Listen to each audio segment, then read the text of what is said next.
The Five Rings Podcast with Duane Rollins and Kevin Laramee on the Sports Podcasting Network. Follow us and listen to us live on Twitter at Five Rings Podcast and like our Facebook page, facebook.com/Sports Podcasting Network for more content.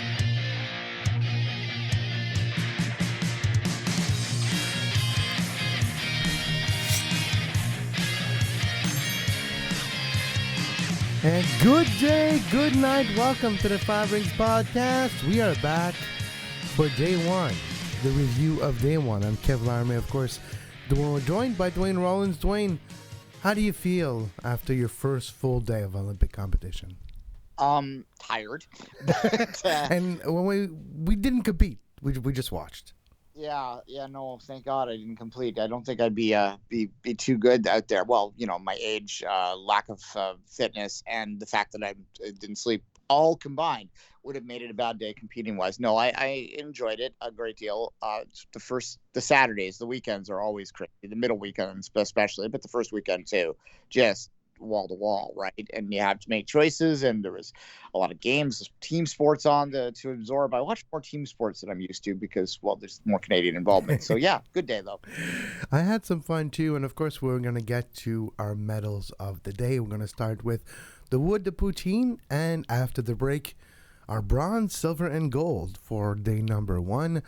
I've also enjoyed a lot of different sports, Duane, and we were both complaining like at 7 p.m. last night, 8 p.m. We're like, give us more. We're opening our apps and all our places we can watch streaming and broadcasting of the Olympics. I'm like, fencing's supposed to be on. Show it to me right now. Archery's supposed to happen. Where's my stream? Eventually, it all got fixed, and I was able to watch everything I wanted. Just a little later than I expected. Yeah, I mean, you would expect in 2021 the OTT technology to allow you to watch anything on demand when you want, and it's still not as perfect as I would like it to be. But I do think back to watching, we were talking off air, even watching 2010 Olympics in Vancouver. We didn't really have OTT, and there was a little bit of streaming back then, but it wasn't like now.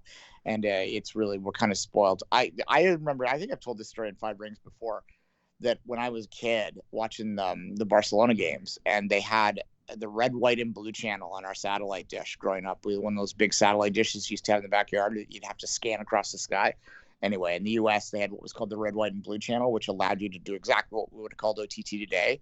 It failed miserably because it was pay-per-view. But we got it free because, you know, we were pirating it.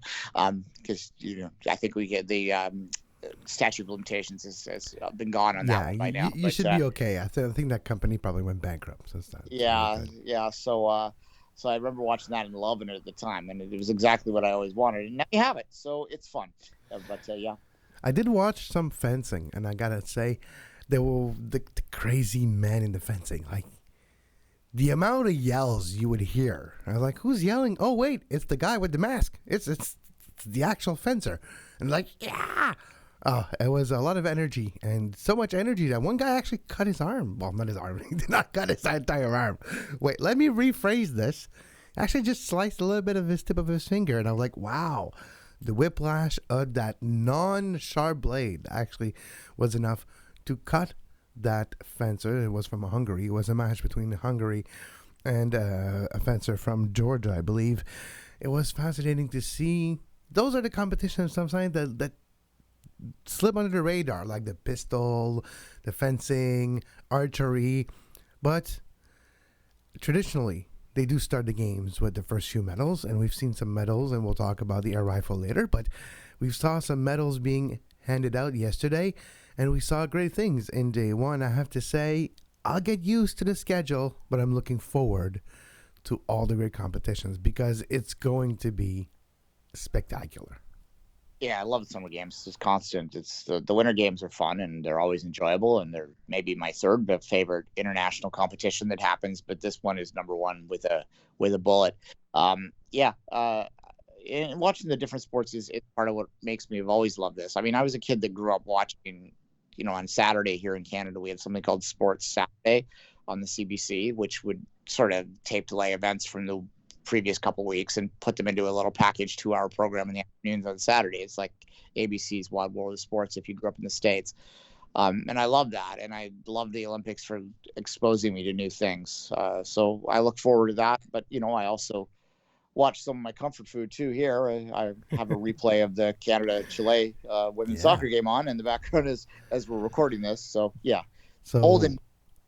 Yeah, hold it fast. And let's talk about this game between the Canadian women's national team and Chile at the Olympics. Match day number 2 of the Olympic football tournament. This one on the women's side took place yesterday.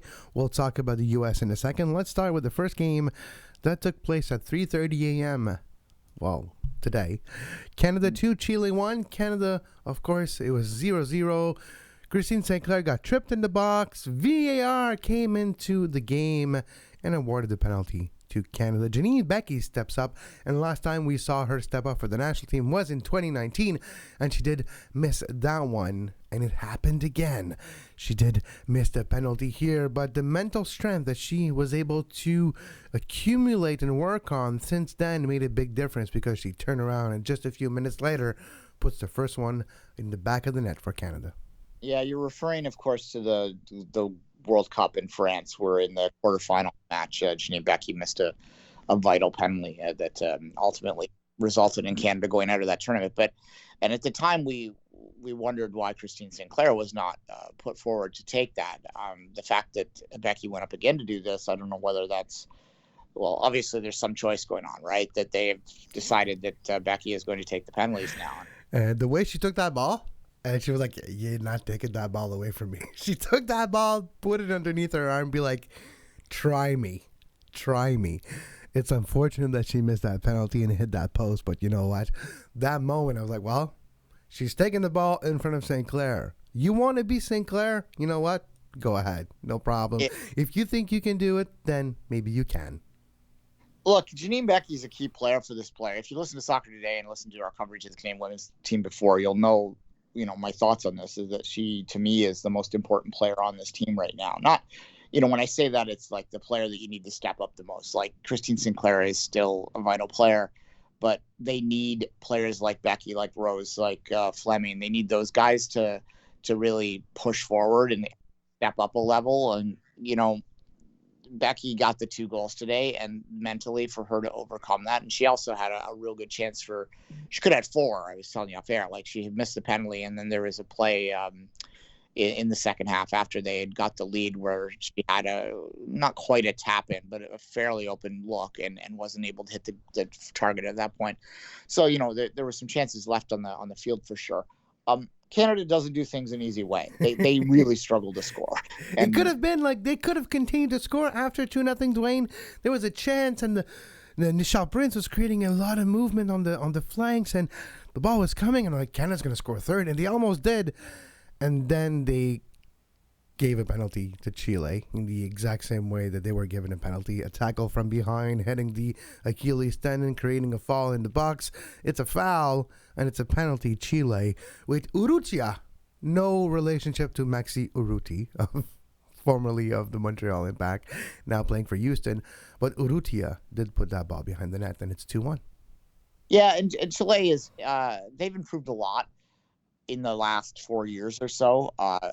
And they were full measure. They will play Japan in their final game, and they'll still be thinking that if they can get a 3rd point there, that 3 points there, that they might be able to advance as one of the best 3rd places.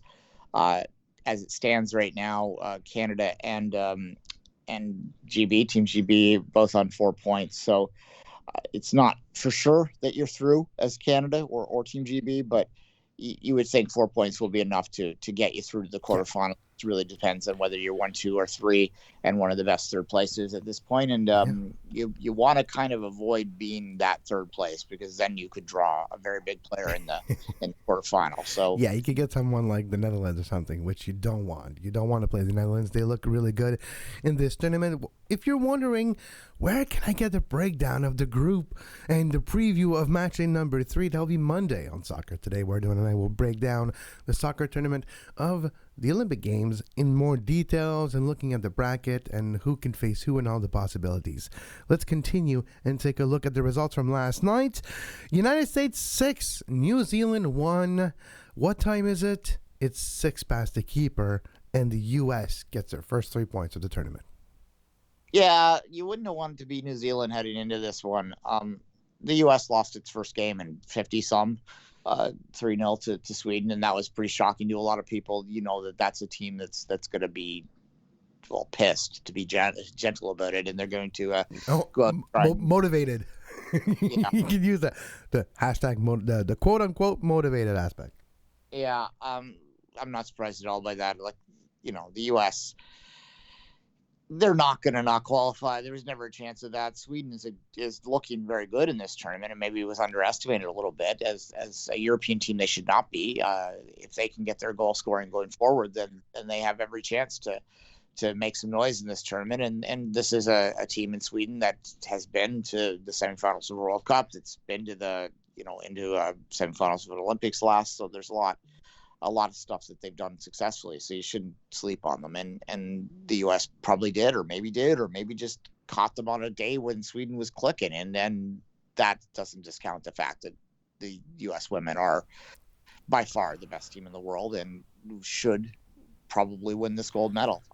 They can't walk to it, but they should, and they showed tonight 6-1, 6 goals on New Zealand, a New Zealand team that is top 20 in the world, so not slouches, but not quite at the US's level. They just showed how dominant they could be. Yeah, and we'll keep an eye going forward. The other results in match day number 2, Netherlands 3, Brazil 3. That's an interesting result. 2 good teams. The Netherlands, of course, the defending European champion against Brazil. Brazil, one of the best teams in the world. Marta's really in form in her 5th Olympics still, and she is really contributing to this team. Great Britain 1, Japan nothing. Maybe the surprising results. Team GB, or should we say England, with a couple players, is really doing a good job here, and they are one of the best teams in this tournament so far. Yeah, I mean it is mostly England, but there are a couple. I think there's 2 Scots and a Welsh in there or something, but they've added some pieces to supplement that team. England, Canada played England in a lead up to this tournament and did defeat them in a friendly. So it's not like they're pretty evenly matched for that final game. I might put Team GB as a slight favorite if I'm being honest, but that could just be my, I have the reverse bias when it comes to Canada. I tend to faults to be blunt because I watch them too much. Yeah. But what I will say positively about the Canadians right now is that what they do very well, and what I will give them a lot of credit for, is that they are mentally a pretty strong team in the sense that they tend to battle really well against the top teams. Their Achilles heel is when they play weaker sides that sit back on them a little bit. They can't break them down. They get into a rut. They seem to lack offensive creativity. Mm-hmm. To overlook for Christine Sinclair and just try to constantly get the ball wide into her. Yeah. And it just doesn't work at the international level for the women anymore. That's probably coaching tactics. I was critical of the hire of Bev Priestman. I don't want to bash her in an Olympic podcast. I'm not trying to bash her. I think the Canadian Association should have spent a little bit more to get a more experienced coach to manage a team that has the expectations they claim it does. But that's a Soccer Today topic, so we'll just be positive here for a second and say that I expect Canada to battle with Team GB and they have a chance to get a result there and to win this group. I understand what you mean, and I'm not that I disagree, but I do see things maybe as not as critical as you. So I was looking at the breakdown of Canada, of Chile on the flanks, and I was I was impressed. The amount of use of the wingback situation for Canada, something that tactically was not necessarily used over the years for the women's national team. So we're seeing some progression here and there. And you know what? I'm going to love to see Evelyn Viens back on the pitch and get a goal soon, because she's the next top big goal scorer for this game. She has a flair for gold and a flair for goal that is rare in the game. So can't wait for this to happen. Of course, we'll break down July 27th is match day number 3. We'll break down those matches and a whole lot more on Monday's edition of Soccer Today, your home of soccer coverage of the Olympic tournament and day-to-day coverage of soccer in North America. It's Duane and I's flagship show during the Olympics. This is our flagship show, and let's continue our Olympic review of day 1 by starting our medal review, and it's time to talk about some lumber, some timber, some wood. Our wood medal of the day, Algerian judoka Fethi Nourine, was sent home from the competition for withdrawing to avoid potentially facing an Israeli judoka in the following round. Him and his coach are gone. Algeria organized the way for them to leave. Algeria wants to sweep this as quick as possible under the news cycle. Yeah, there's not much to say about this other than to highlight the point that really we shouldn't be associating anti-Semitism with the Olympics, and that's what this is, bluntly. There's no other. I mean, they might claim it's political based on the Palestinian disputes, and obviously I'm not trying to get into that, and I do have a great deal of empathy for Palestinian people when it comes to that, and I don't think the Israel's without blame. That's not at all what I'm saying, but at the same time, this is the damn Olympics. Would you kindly, if you're going to compete, you're going to compete with who you're drawn with, and you don't get to pick and choose that. And this is just ridiculous to me. And, you know, sometimes all sides could be wrong. And that's kind of what I'll say here. I won't get into too much of a debate, but I didn't want this to sweep under the carpet. No. We shouldn't.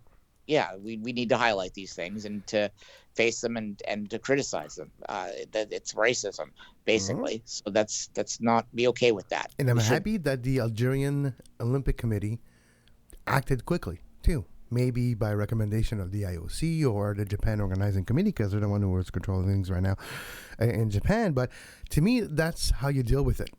Because quickly, like Algeria didn't stand up, be like, you know what, we're just gonna take it, and then drag this thing around. You know, defending sometimes it's best to be like, you know what, they effed up, they made a mistake, and they're gone now. So we can continue. We agree with what you're saying, and we move on. That was handled probably the best it could have been by all parties involved, except the guy not wanting to fight, of course.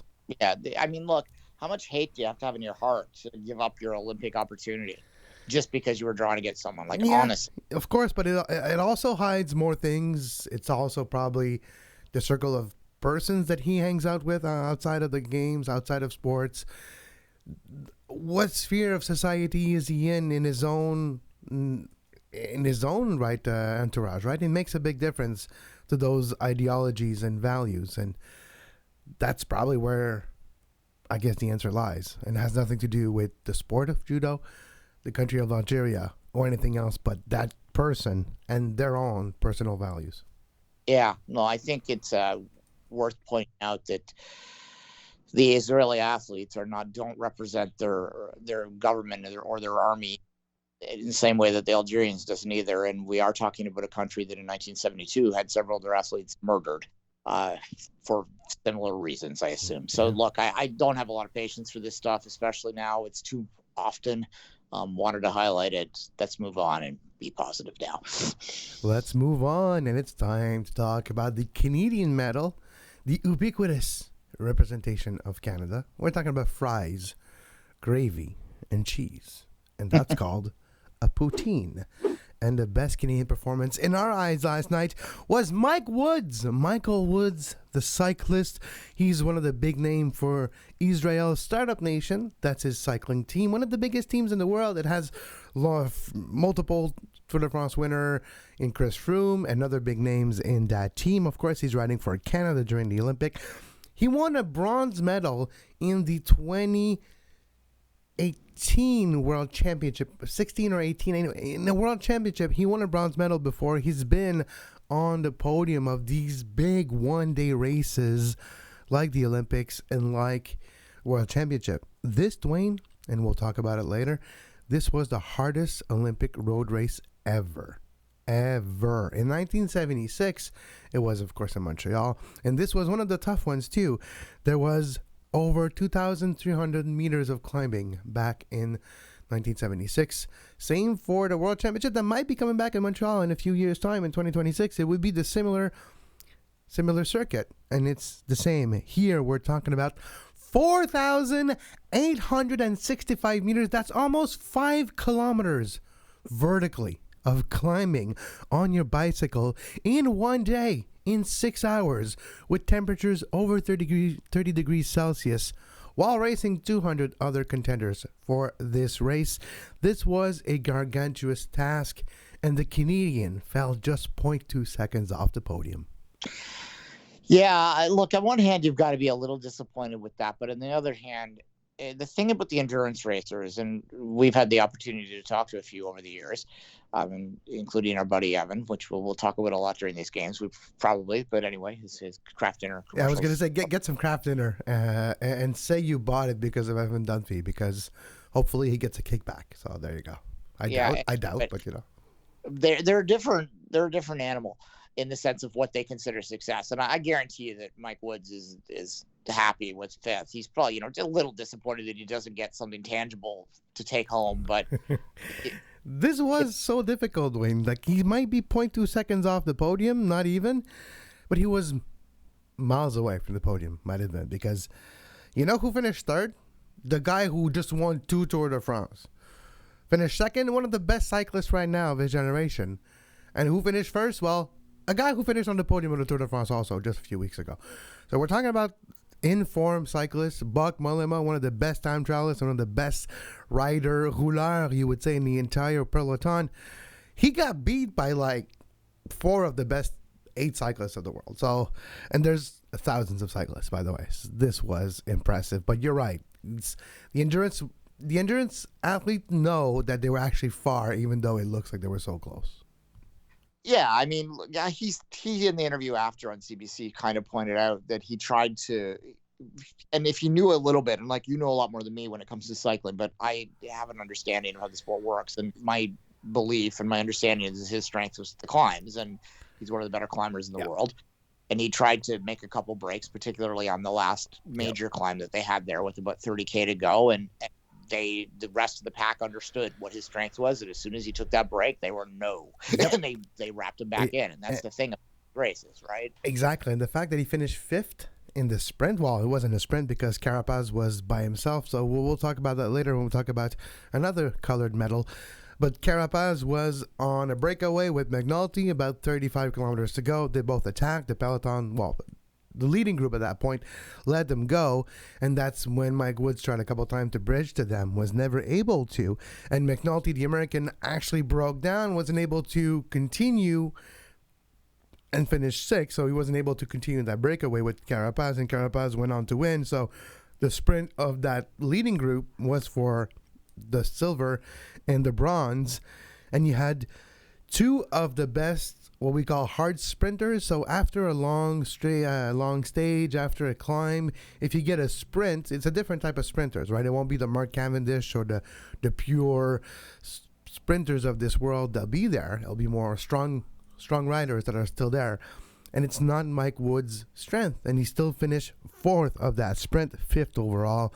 Great performance for the best cyclist of Canada over the last few days, years, and maybe the best cyclist going forward for a potential Grand Tour, maybe win, but more importantly, stage wins, great classic wins in hilly mountain races, of course on the road, but in the mountains because it's hilly.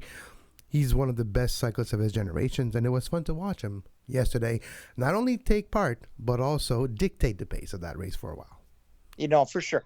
Just last thought on it. I'm going to move away from him to one McNulty, the American. Just if you ever want to have an idea of how difficult the challenge is, this is a world-class athlete. And the way he blew up just illustrates how physically demanding that sport was. Because once he lost touch, it was like they tied an anchor to him. Yep. And that's, because he blew up. That's what it is. Even the very best athletes in the world hit a point in these tests where it just destroys them. And that, I think, tells you a lot about how impressive that entire race is. Yeah, it's insane. And that was the craziest race too. They had to climb Mount Fuji, not the entire thing, okay, but they climb some Mount Fuji, and then they go on the Mikuni Pass, which was really hard too. An anthology of a cycling race, and we're going to talk about that race in the cycling world for a long time still. But, after the break, we'll continue to talk about our favorite medals of day number 1 by talking about our bronze, our silver, and our gold medal of the day right after this short break.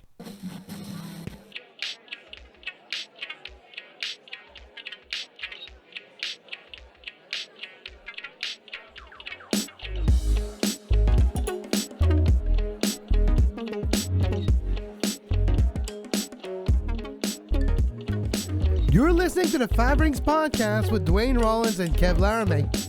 You can follow us on Twitter at Five Rings Podcast. Replay of the show is available everywhere you get your podcasts. And at sportspodcastingnetwork.com. Support us on Patreon at patreon.com/sports podcasting network. And the video replay of this show is available on our YouTube page at youtube.com/sports podcasting network. Now back to our Olympic talk.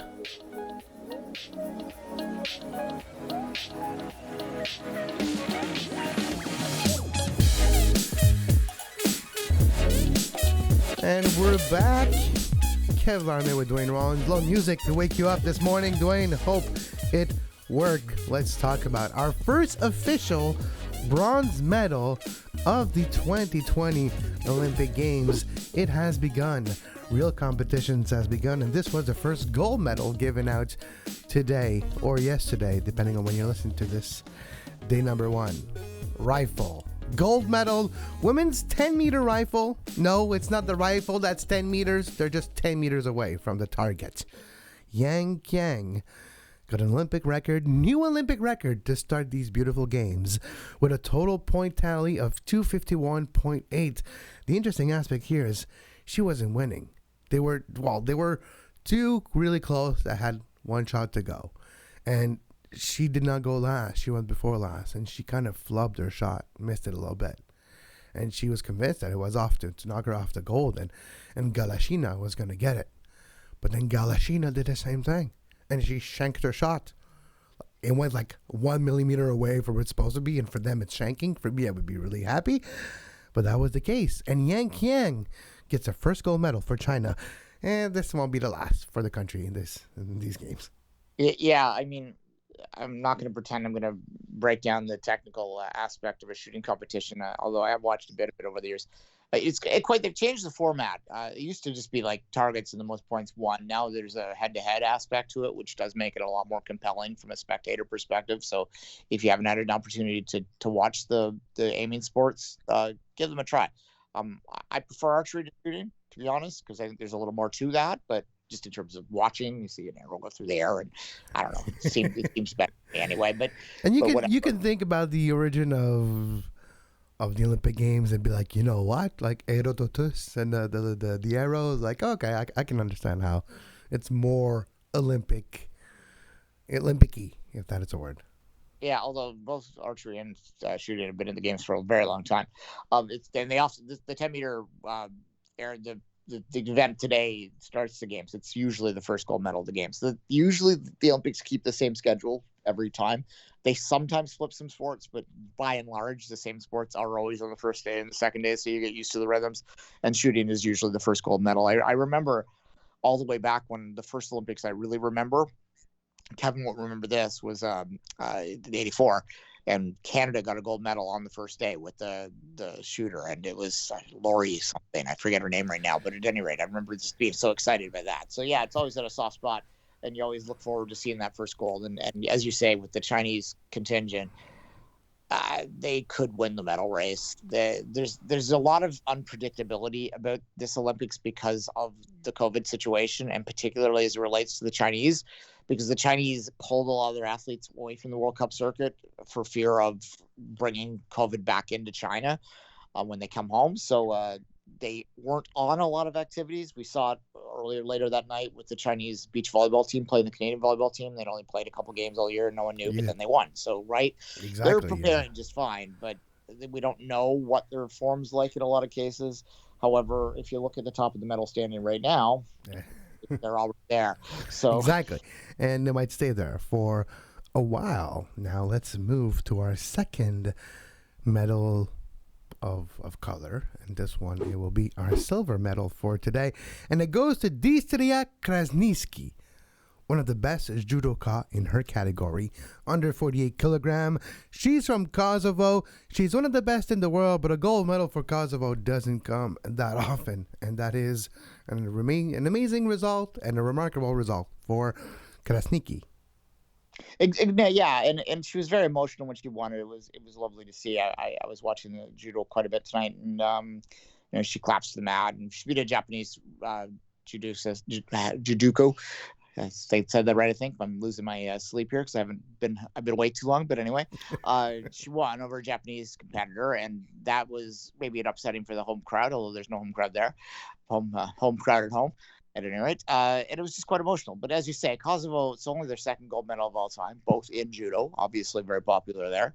And it was nice to watch. It reminded me a little bit of Rio. If you remember the first weekend in Rio, the first Brazilian gold medal was in judo as well. And that was the woman who came from the slums, and the crowd was so excited, and it was like such an emotional moment for like a Rio-born person to win the first silver. And it kind of reminded me of that. So I wanted to basically highlight this gold medal for a young country too, that sort of would remind me of something that I liked quite a bit. It was actually one of my overall medals that we named at the end of the games last time, was that judo medal. So maybe that's what I'm talking about and what I wanted to talk about more, but good for her too. I did watch some judo last night, or was it tonight? Anyways, I did watch judo. It was one of the matches between a Georgian guy and a Korean guy. And it was 0-0. It was an extra time. It was in golden score time, and nothing was happening. But there's one technique I really like about the Korean, and we're going to get really inside baseball for a second here, or inside judo. But it was using his right arm, kind of like really stiff. You know, the movement of, imagine the movement of a jab in boxing, but imagine you're trying to go grab the collar, okay? So he was doing this to keep the other guy at bay, and I was like, that's smart. You're basically having a jab, and you don't really punch him, but every time you turn to grab the collar, you're going to hit him a little bit. And it creates a space. I thought it was fascinating, discovering tactics in the world of judo. That only happens when it's your fourth Olympic that you covered. There you go. I never did judo or any martial art growing up. I did wrestle in high school, so there's kind of some similarities in terms of how you use your body. But you're right. It's always interesting how the athletes will use not just their body, but understand how to use their opponent's momentum against them. And judo is a lot about that. So it is, if you start to watch it and think, just look at what they're doing out there, you can find it quite an interesting watch. Even if you don't fully understand the point system, which can be confusing if you're not used to it in a lot of What cases. do you mean it's a do? What does that do? Oh yeah, okay, that. I know what an ippon is. Ippon is when you fall on your back and you're done. Feet to back, you're done. Yeah, feet to back, bye-bye, you're done. Or you doesn't happen a lot in the Olympics, but yeah. Well, it does sometimes, surprisingly. But yeah, you have the reflexes of those, but it makes for great competitions. And I've been enjoying so far the competition. There was some Taekwondo also that I've watched. Looking forward to more from the Budokan. Beautiful, amazing, spiritual place for combat sports in Japan. Duane, it's time. Our first official gold medal, handing out of a gold medal, virtual gold medal, the first one of day one for the Five Rings podcast. Here we go. And it goes to Richard Carapaz of Ecuador, who won the road race on the men's side in cycling. The 234-kilometer effort, 4,865 meters of climbing, 6 hours, 5 minutes, and 20 seconds. In the saddle. That's quite a day's work at the office. Podium of the Tour de France. Third this year, Richard Carapaz finds himself with a golden helmet for the next 4 years and forever be known as Olympic champion. Yeah, and it's one of the biggest events in the Olympics, right? Like it's the first really big one to go off. It has the attention of a lot of the world. It is, maybe where we are, people are paying attention to rowing heats and stuff during the first weekend, but in most of the world, the road race is what they're watching, or tennis or stuff like that. But for him, and for a guy from Ecuador too, it's the first day of the games. We don't have a single American medal yet, but we have a gold medal from Kosovo and Ecuador. That tells you something about the world of sport a little bit, although I'm sure the Americans will make up for that. There's some swimming golds coming tonight. But yeah, it was a remarkable sort of breakaway, and like how he left the American cyclist at the end too. Shows you how much power, how much strength, how much determination he had to get through that. And once they pulled away, even with the peloton behind him or the chasing group, they weren't able to rein him in because he just had so much strength. And there's a couple of reasons. He had strength, but he was also able to game that chasing group, where the chasing group was looking at each other more than being organized, and you don't go as fast if you don't work together, which means if you break through the air altogether, you'll actually gain momentum and time, and you'll keep the speed, and you'll be having less energy wasted to bridge the gap to Carapaz. But they didn't. They looked at each other, and eventually they decided to do a sprint for themselves, and that's one of the reasons why Carapaz was able to stay out. But he was able to stay out because he was pushing a whole lot of watts for a long time in the last few hundred meters. For sure. He strategically won that. He knew when to break, and like you say, it was pretty clear that the rest of that group was not necessarily cooperating in the way that they would have had to rein him in. Part of that could have been strategic by him too. He might have recognized that. I don't know. But it was all in all just an impressive performance. And obviously one of the marquee events to win on the first day, it's hard not to make him the gold medalist of the golden day for him. And he'll be a national hero. Ecuador doesn't get a lot of gold medals. A lot of their historical gold medals are soccer games that happened 60 years ago, right? So they get a moment, and I'm sure he's a national hero today. And it was nice to watch. I didn't watch all 6 hours of it. I had maybe 2 hours of it on. Which is pretty good. Not going to lie. Getting 2 hours of it is still a whole lot more than I would have thought you would do. Yeah, I was a third screen for some of those 2 hours. Let's be candid here. And I'm not sure I'm quite ready to invest an entire Tour de France. But it is an interesting race for the single day races, and when you add those national colors to it and a cheering interest, it does make for some compelling. Particularly when I turned it on and I saw the Canadian up there, when I paid full attention, I was definitely eyes on it more than the soccer game for a little bit. But I remember I remember just a text from you, be like, "You watching the game? Yeah, you watching the race?" I'm like, "Yes, I'm watching the race." So like, we got a Canadian up the road. You're like, "Okay, cool." Just making sure, because it was a fun time. Yeah, it's not something that we're particularly used to in this country. I mean, maybe more so of late. We've mentioned Evan already. It's not the first time a cyclist has been up high. I don't know what the women's chances are tomorrow. You could maybe tell me more, but it's nice to see it in those long races because generally speaking, you have to be watching the CBC and have the fourth camera guy that's like on a bicycle way behind. And here you see John Brown of Pickering. He's in 53rd. Yeah, that used to be what we used to be watching. That's true. You're right. But I think we're going to see some interesting things happening. I also think on the women's side, we do have some contenders. But for the medals, I think we will wait for the track where I can guarantee we'll get a couple ones there. Fair enough. And I think we're going to see the first Canadian medal tonight, if you want to be a little home-centric for a second, and that will likely happen in the pool, and it will likely happen with the 4x100 freestyle relay, who looks pretty much dead set for a bronze battle. I think they're going to win the bronze. There's my prediction for the day. And the Americans win the gold, and the Australians win the silver. Mark it. Go to your favorite betting account. Put that down now. Mark my words. Just don't charge me for it if I'm wrong. So we can't charge Duane, but we can keep an eye on it and maybe get it done in the next few hours. Maybe Canada's going to get a medal on day 2 of the Olympic Games. But now, before we move on to day 2, we need to take a look at what's going on day 2. Duane, what is really catching your attention for the second day of action in the Olympic Games? Well, as I said, swimming to me, that's the start of the Olympics. The first weekend of swimming is when the medals start to really rain in. There's always been a big part of what makes me love these games because, it's part of it, right? Like when you watch CBC, as I did growing up, the Olympics in for the first week were swimming and for the second week were track, and then the other stuff was supplementing it.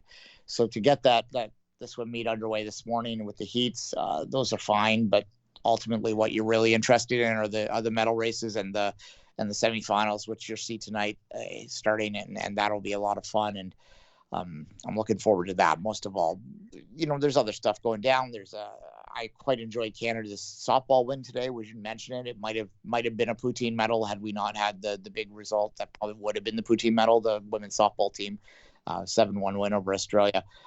So the Canadian softball plays again today, and I'll be looking forward to that. If they win that, they're almost guaranteed to play for a medal, so that'll be fun. If you don't know how that tournament's working, it's a pretty short sprint. There's 5-6 teams. They play each other once. Top 2 play for gold. Or top next 2 play for bronze. So if Canada gets a third win, they're probably guaranteed at least to be in the bronze match, especially if they beat the Japanese today, which are currently in second. So they'd actually move into the silver position at that point. So I'm kind of looking forward to that. And I'm looking forward, Kevin, right now to sleep. A little bit of sleep. It is. I understand. And I totally agree with you. That is an interesting thing, sleep, that we're going to get very soon. And hopefully you do too, as you're listening to us. Day number 2 will consist of more archery, artistic gymnastics. Yes, the man had the subdivisions and the qualification last night. It was fun to see all the men with the rings and all the different competitions for gymnastics. Tonight, Simone Biles and Ali Black and a ton of great gymnasts are going to debut. The women preliminary round, that is tonight. We're going to get some more badminton. Medals will be given out in just a couple days in baseball and softball, but it continues the tournament later today. Basketball starts. 3-on-3 basketball was interesting. That continues also tonight. Duane, we have some boxing, some canoe, we have some slalom. Road race on the women's side will take place tonight. We have chances on the women's side for Canada. And of course, if you're a betting person, Netherlands, Marianne Vos could be, but there's a couple of good European contenders here for the women's side. Diving, there's going to be some medal handing out tonight in the women's synchronized 3-meter springboard. That's going to be fascinating. More equestrian, more dressage. We're going to get some horse on the ground, and it's going to be more fun. You should see my dog when I was watching dressage earlier today. She was ready to herd my TV.